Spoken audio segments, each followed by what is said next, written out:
Little question and answer. As everybody knows, I live 5 miles from a library, and I live up on Shiloh Road. Long ways, you know. Anyway, what's the fastest I've ever rode a bike 5 miles? One time, now my smartphone, the clock on it is very accurate. All smartphones have a clock.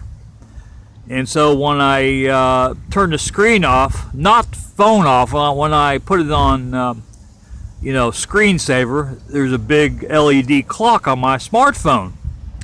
So one day I looked at the time, and I quickly put my smartphone back in my pocket, and I quickly started pedaling the bike. It's not that bike. This bike here I got in March, but it was a different bike. Anyway, when I got to the library, this parking lot, as I let my wheel touch this to officially stop, I quickly took my phone out to look at the time. Now, as I took my smartphone out, sorry for the noise. As I took my smartphone out, the digit had just changed. So, 1 second going in your pocket and 1 second bringing my phone out. So it was 17 minutes. So technically 16 minutes and 58 seconds, give or take a second, because like I say, it takes just a moment to get in your pocket and pull your phone out. And of course, now the button on this is on the back of my phone. So I click on the screen on and looked at my time, or look at the time.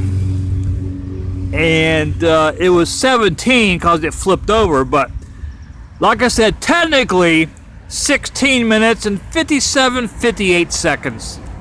That's not too bad for a 5 mile bike ride, is it? Now, a lot of people think that if you're a good cyclist, you ain't got no health problems. Well, I sweat too much. Now, I don't want to sound gross here. I don't sweat just normally sweating. But if it's real hot out, sun, it's real cool. We got a cool front come through. It feels real good, just windy.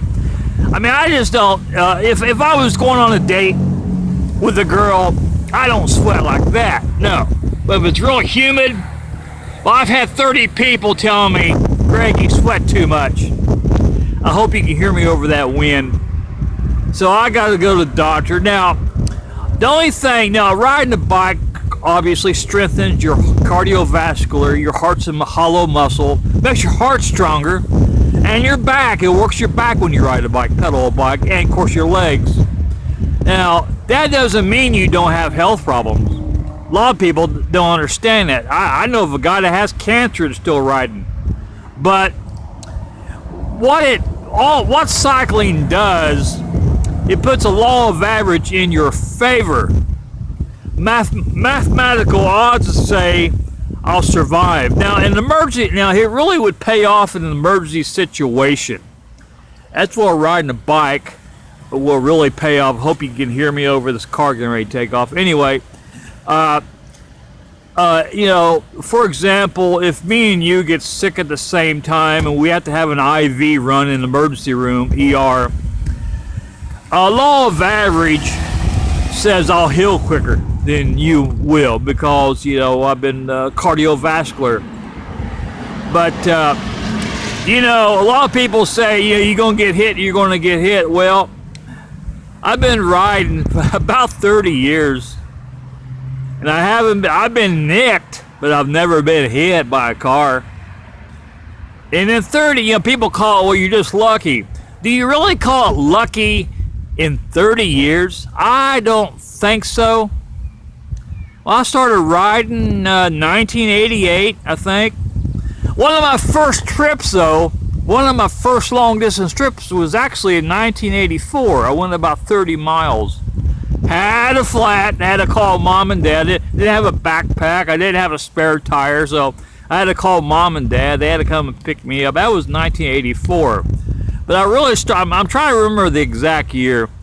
Rode some in Florida, 87. But my heavy riding didn't take effect about 88, 89. Now, hindsight's 2020. Do I wish I would start riding a bike properly. You got to have proper seat height, handlebar, so forth, so on. I wish I'd started riding a bike when I was 18, to be honest about it. I was a little late getting going. Oh well. That's what happens when you don't know a lot about bike cycling. When you learn about it, it makes it more fun. But back to the time, 17 minutes. Technically, 16:57, 16:58. Give or take a second, half a second. Not bad, is it?